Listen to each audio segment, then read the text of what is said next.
Hey, welcome back to my YouTube channel. My name is Heather, and I know I've been absent from YouTube for a few weeks, but there's a great reason why I have not been posting.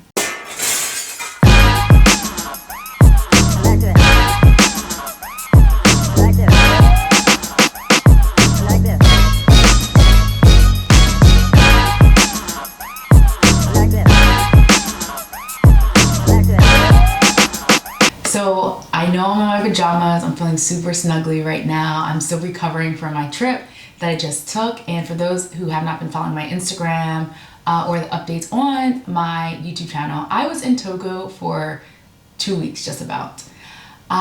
This was like my first African country. I had been to Morocco, but Morocco is a little bit different. So Togo is actually between Ghana and Benin, and it's literally like a little sliver in the middle.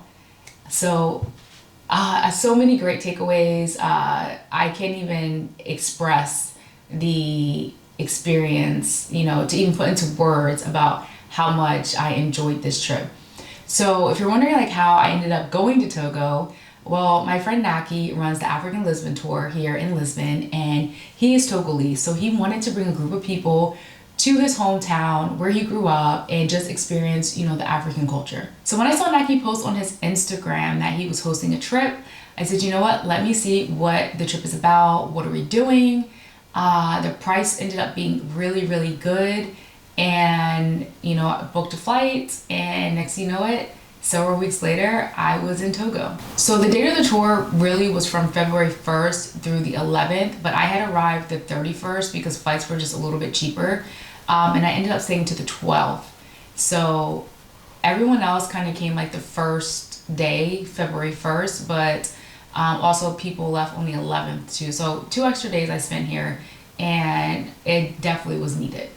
So preparing for Togo was a little bit stressful for me. One, because of the yellow fever vaccination. Previously, I did receive the yellow fever vaccination. However, the US military base did not give me my international vaccination card. So just trying to navigate that here in Portugal was pretty stressful. Trying to get it and like getting turned away, or like sometimes the Portuguese people were like really rude about it at the healthcare system. Luckily, my realtor came to the rescue once again and was able to walk in there and say like 5 words, and then I walked out with my yellow fever vaccination yellow card, which they didn't even check at the airport. So all that stress for nothing. One takeaway I will say from this before I really start getting into showing you guys like pictures about like what I did is that I wanted to vlog. I really truly wanted to vlog, my experience here. But I kind of felt, after arriving that it kind of felt that I was filming not so much like not like a zoo, but just like I just didn't feel comfortable filming the Togolese people. Even though like what I was wanting to do was just like showing, whoever's watching this video, the lifestyle, just like the country itself, like it just did not sit right with me. So I really did not vlog per se. Also, kind of got in trouble like twice for videoing. The first time, okay, my fault, but the second time it was like a crooked cop trying to say we were doing things that we weren't doing, and they were trying to bribe us. And yeah, so did not record, was kind of like scared to record after that incident, but let's get into it. So this right here was the actual footage of the beautiful sunset on our flight. I actually had to fly from Portugal into Paris, which I spent the night at a friend's house, and then from Paris we flew straight into Lome. Of course, you guys know I love to eat, so once we got picked up by Naki and his brother, we actually went to go eat first. Now what's crazy is that one of the girls that was on the trip ended up being on the same flight as me, coming and going, so it was nice to meet a new face at the airport. So this right here was chicken and beef. I don't know what part of the chicken or what part of the cow this was taken from, but it was really tasty and really spicy. The other people that arrived, they were meeting us at a lunch spot. So let me tell you, we ate local, extremely local. So we went to this spot, and even though there was like 5,000 flies, the food was amazing. I don't know all the names of everything, but the fish, the plantain, the stuff in that's kind of, you can probably see it on my plate in the video. Everything was really, really, really good. So I will say on this trip that I did not pay for any food at all. Naki paid for everything. Granted, I think I brought like some snacks and one dinner that I had like at the very end. I treated me and the other women treated the guys that were with us on this trip out to dinner, but he paid for everything. But you could just look how amazing this food looks. Okay, so the next day we ended up going to the slave house. So this house basically was where, you know, colonizers brought African slaves to this house. I believe it was the Germans that were in there, and then there were other groups of people that were bringing slaves into the house, and it was very it's very sensitive. You know, you are in a place where your ancestors were brought over, you know, stolen from wherever, you know, they were originating from, and just the way they were kept. You know, we had a tour guide, you know, the man was explaining everything. And then there was an option to go underneath the house where slaves were, you know, kept. So we went underneath there and he was just explaining everything. And it was really, really a tight thing. Like I could not even imagine having to sit, you know, hunched over underneath, you know, while other people had fine dining, they were able to stand, they were able to do whatever they wanted to do. And here you are treated like an animal, like a piece of dirt, and you're underneath a house. So we ended up having the option to crawl through and out the way the slaves had to enter. They couldn't enter through the regular house, the regular doors. They actually had to crawl through a hole in the ground. And that was really emotional, you know, let alone just how much it hurt just crawling on your knees on sand. And it's not just fine grained sand, it's like rocks and gravel and whatever else is down there. So one of the other women that was crawling behind me, she actually found a tooth, and the tooth was so aged that, you know, it could have been a slave tooth. I do have a video of it. I know that the tooth is supposed to be taken to get observed and to see how far and trace back how old it is. And hopefully when that information comes back, I can definitely share it on my YouTube channel. But you know, imagine you finding that, you know, how emotional that really is, because that, you know, is a tooth of our ancestors.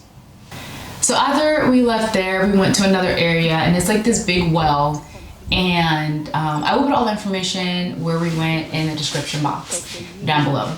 So basically it was kind of far out enough where people wouldn't know that it was there, because I don't recall all the information, but it was something where it was illegal, but they still wanted to, you know, slave trade. So they would bring the slaves here, and I guess it was filled with trees, and now it's not, because, you know, before it was like filled with trees and like a forest area, so you could not be able to see it, but it was close enough to the shore. But they were saying that basically the slaves were brought here and they had to do like some type of ritual and go around the well, and that was so they would be obedient to their masters or whoever they were being sold to. So that was really, you know, a touchy, you know, area too, and just learning the history behind it, and a lot of things that, you know, we learn in the US through our parents as far as like slavery, but it's never really African slavery. It's more about slavery that's happened in the US, you know, after they were brought over. So then we went to the beach where, you know, slaves were being, you know, transported to and from, and I can't even, you know, tell you guys the feeling that you have when, you know, it's so touchy. So I was definitely thankful that I was able to have this experience to go to these places on this trip. So after that, it was my favorite time of day, which is eating. And you guys know I love food if you follow my Instagram stories. And we went to a nice little beachfront, and we had amazing, delicious food. And we also took some crazy pictures too. So there's a picture with a guy. I actually was supposed to have a date with this guy. It's crazy because I was sitting down with Naki's brother. There's like a whole bunch of us. And I was just, you know, I was curious. I'm like, okay, so what is everyone talking about? You know, because everyone's speaking in French. and there was like a group of aunties that were having like their discussion, and he was saying they're talking about like insurances. Some of them were visiting and they were just like debating on different types of insurances. And then there was like these two guys, and he was like, okay, well, they're talking about the land. And I was like, oh, okay, cool, you know. So as I was walking to go, you know, to where one of the other girls was at, this guy pulls me aside and he's just like, hey. And I'm just like, hey. He's like, where are you from? And I'm just like, I'm American. He's like, oh, okay, would you like to sit? So this guy definitely speaks English. So I sit down, and this is gentleman that's in the picture with me. And there's another guy who's looks very local, very clean cut, like beautiful garment on, beautiful beads, like everything. And he introduces himself. He's like, oh, I'm the chief. And I'm like, oh, nice to meet you, chief. You know, chief is, I guess they have like a higher power in, you know, the villages and everything. Okay, sure. So we exchanged numbers, and I'm like, okay, well, thank you for the alcohol, and I'm going to where my friends are at. So we end up like taking these crazy pictures, and then while I'm leaving, and I'm just like, oh my God, I still have this glass, because it was a brand new glass. Don't get me wrong. The guy that was serving, he like opened up a new box of glasses. So as I'm leaving, like I had this glass in my hand, I give it to one of the other guys, and I'm like, you know, I don't want to take the glass with me. He's like, oh, you just take it as, you know, as a memorandum or whatever. And the guy is like running after, like trying to catch me or whatever. I didn't see him. So another person tapped me. He's like, hey, he's calling you or whatever. And I'm like, oh my God, he's wanting his glass back. And he was like, no, I didn't, you know, you're leaving. I wanted to, you know, say bye to you. And I was like, oh, okay. And we take like the selfie picture or whatever. Granted, I don't know how old this guy is. He looks like he could be my grandfather, maybe. I don't know. But we have chatted a few times while we were there. And he was trying to set up like a date with me on the lake, because the chief owned that whole venue right there on the water and everything. And it just didn't work out because I was sick literally for a week. My last week in Togo, like even coming back to Lisbon, I was still sick. So the following day, we went to the market finally, and we were picking out different cloths because Naki had a seamstress that's going to make us different clothes. So we did that, and as you can see, the next thing we did was eat, but we were making cassava and fufu. Well, the fufu out of cassava. As you can see, I'm putting in work, and I'm definitely not doing a great job. So the woman like jumps in, and she's like, all right, I'm gonna handle this from now on. I believe it was like the same day or the day after. I don't know, like every day just seems like a blur. Like there was no breaks, but we ended up taking a trip to another area, and we ended up staying at a really nice hotel, and we ended up hiking. And it wasn't like we were hiking to like a village, and there were rocks, and it was a lot. It was a lot of hiking. So this was us before the hike. Of course, I gotta look fly, take a little selfie. This was the moon as it was coming out and the sun was setting. Had to throw in another full shot selfie while I was in the mirror walking up the stairs of the hotel. And this is me waiting in the car because apparently we could not get it together. We could not get it together to get on time, to be on time for anything at all for this trip. So I'm just like, let's go. So this day we left the hotel. We went to a village that had boys and girls there. The owner actually does some type of dancing, and he, you know, curates these dances for the kids and kind of gets them, you know, to learn how to dance professionally, and really focuses on education and everything. So that was a great experience. We definitely had a nice welcome. This trip here was the most memorable for sure. So I ended up sleeping outside in a tent. I was the only one. I think Naki slept outside in a tent too. Yeah, some people slept inside these little hut type buildings, but I was like, I want to sleep outside. The moon is out, you know. So I did that, and it was nice. I actually slept really well. Also on the same trip, we learned how palm oil was made, palm wine is made or acquired from the palm tree. The palm tree has so many great benefits. Like I didn't even know about it at all. So I will say, we did another hike up a mountain to a waterfall, and I did get extremely sick. And I know I pushed myself, and I know I should have a hat on and, you know, protect everything. But I'm a little hard-headed, and I like to push myself. And I was about to have heat stroke, exhaustion, and literally I had to be cooled down with local water. At one point, I had to get in the stream because my body was so hot, and I was like starting to get a headache. And I know, like, first thing starts is like the headache, then my stomach cramps, and then I have to like throw up and go to the bathroom. But luckily for that day, it only got to the point where, you know, my head started to hurt. So the wonderful ladies, you know, came to the rescue, poured water on me, fanned me. I was able to cool down.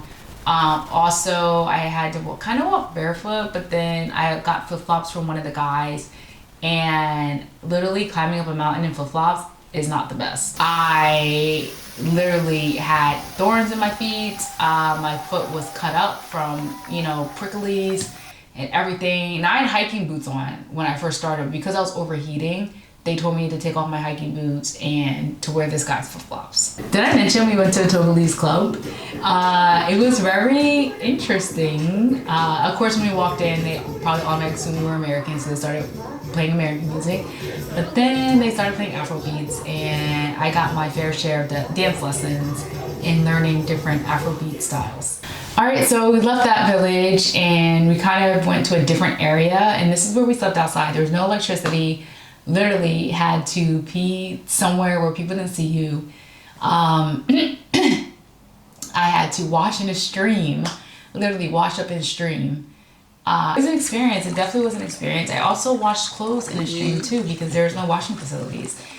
And by the way, I did eat food that was the penis and ball sack of a goat. I did take 2 bites out of it because it was served to me, but I'm not a fan and it tasted really wrinkly. By the way, my Birkenstocks broke. Actually, both of them fell apart.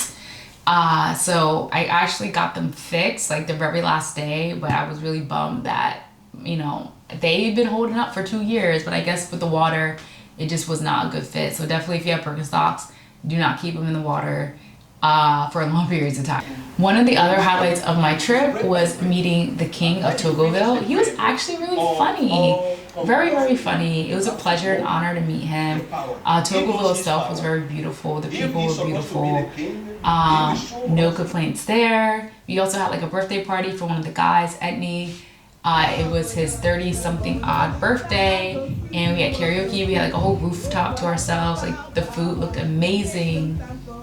And then to end the trip, it was, you know, the last day on the beach, and it was just great. I know I kind of like rushed through this because I see like this video is about to be 30 minutes long before I edit it, but it was great. Like, I know Naki said he's going to be hosting another trip, maybe in November.